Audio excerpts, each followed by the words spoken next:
Mary, who's next? Helga. Is Helga close by? She has been recorded on a video on Facebook about her incredible flexibility. So, Helga, I would love you to tell us why, when, and how you first got started with your current fitness routine. I'd been exercising for a number of years, and I was a competitive runner just for fun. And I started that at the age 55 and eventually joined a club, where we trained. And it was actually road running, not on the track, which is, it's much more exciting to see the world go by. And then from there, I started competing. And at that time, running was very much in. Now it's more bicycling, I think. And there were competitions practically every weekend. And so I started racing, and it was a lot of fun, mostly local races, and eventually decided I would do a marathon. And that takes a lot of preparing for. And it was in LA. It was the very first one that LA ever put up. And we were all prepared for hot weather, and the idea was not to overheat and various other things. Well, it turned out it was a very cool day. And my biggest problem was that I was terribly cold because you're sweating when you're running, and there was a slight wind, and that combination cools you down tremendously. And I'd given my jacket to my husband, who was watching the race at about mile 7. And I was sorry I ever gave up my jacket because I was really cold. And I did finish. And at that time I was 60 years old. And I think 12 competitors finished. I don't know how many people started in my age group. And I came in 4th. And I was very disappointed with my time. I expected to do better, but at least I finished. I continued running, and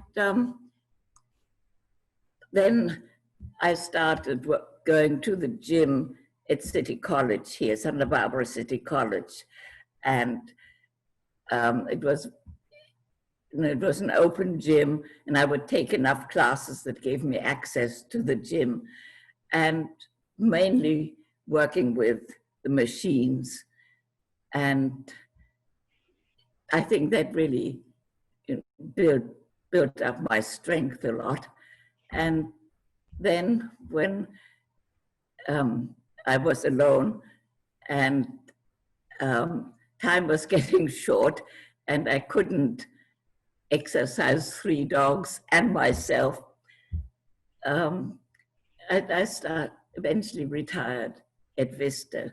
Okay. And I'm so happy I did this in good time before we were all completely isolated, because we have beautiful grounds and I can walk, I don't run anymore, walk for half an hour in the park without meeting any traffic and enjoying the scenery. So that's what I do now. I walk half an hour every evening before dinner, and then I stretch on instead of using a ballet bar, there's some railing which are just slightly lower than a ballet bar. My idea is to put my head on my knees. Wow. Now I get down quite easily, and Excellent. I can keep my head down without any problem.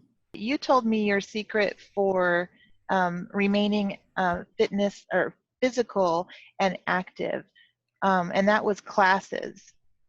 So can you tell us what kind of classes you like to take? I like Pilates and an aerobics class.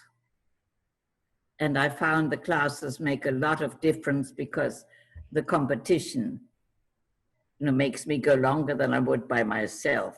Mm-hmm. And I think, and I do weights at home, I have free weights. And it's so much easier to be motivated by going to a class, because you know you have to be there to catch the shuttle at a certain time. But to do exercises at home takes a lot more willpower, because you can always do it later, and later never comes. So I now have a pretty good routine that makes me go out in the evening for a 30-minute fast walk and then my stretching. And I do use the gym for the machines twice a week for half an hour. And I think that's a great thing.